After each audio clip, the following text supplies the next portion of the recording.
if imaginary Mhm. friend. Now you took Idris to this one, Yes, right? that's And right. I Yeah, just that's watched right. this the other day, and I was telling you after I watched it, I was like, bro, this movie made me feel so warm inside. For the whole movie, I was Yeah. just, it had a loving, warming feeling about it.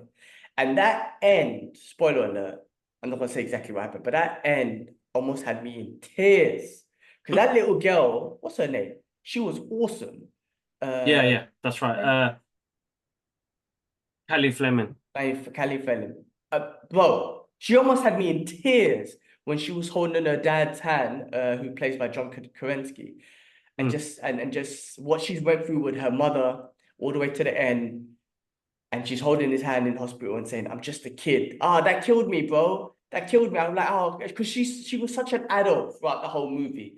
Uh, Yeah, she was. I'm, She I've was. already She was. spoiled it, I guess, but she was like such an adult throughout the whole movie. She almost had this job, right? Like an adult, Yeah, kind yeah, of yeah. handling and almost like an adult, matching imaginary friends to kids or whoever needs them, trying to do that. And then that scene killed me, man, when she finally was she's like, I'm just a kid. I can't be losing another parent. And that finished me, man. And I almost was in tears. But that movie in general just had me in a warm feeling. And I'm going back to Mm. the cast, but I mean, look at this cast, right? Ryan Reynolds, Kelly Fleming, John Kerensky, Fiona Shaw, Steve Carell. You Emily had Blunt. Emily Blunt, Lively, Brad Pitt. Brad Pitt is bro. Ryan Reynolds is killing me with Brad Pitt's invisible characters because Yeah, it was yeah, the yeah, yeah. Deadpool one, and now it's Keith who was invisible. So that one's killing me. Louis Gossett. Aquafina was in it. I mean, freaking hell, Yeah. Christopher Meloni.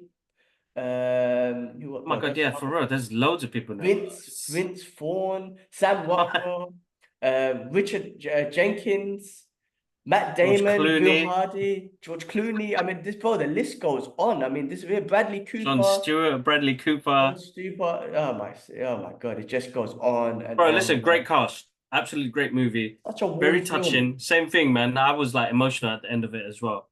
Uh, it's one of those movies. Remember what I said? It gave me the same feeling and same like I could watch that again as like Never Ending Story, Labyrinth. It had that sort of feel to it, and that's what I want movies to have now to have that rewatchability, but to make that everlasting memory and feel to a film. I would always go back to If, and not many people would.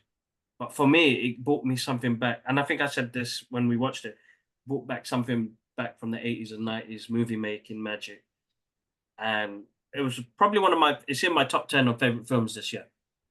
Such I don't know how to explain it, man, but it was such a warm film for movie. Mm. Made a warm feeling movie. That's how I felt for the whole movie. And No, when that's I right. mean warm feeling, I mean it felt nice to watch it. It's such a weird way to explain Yeah. the movie, but maybe I'm getting Yeah. old and I don't know how to express this Delightful. type of movie. Delightful. Delightful. It was such a delightful movie. It was so nice, man. And that ending, like I said, killed me. And I enjoyed Mm. it. Ryan Reynolds is smashing it. I brilliant movie. Loved it, man. So if you haven't Yeah. seen If, you can watch it with a loved one. You can watch it with your kids. Definitely recommend it. And I do believe, yeah, I agree with you. It's one of those fantasy movies that you could that will definitely go back, like Never Ending Story and whatnot. Mm. Really enjoyed it.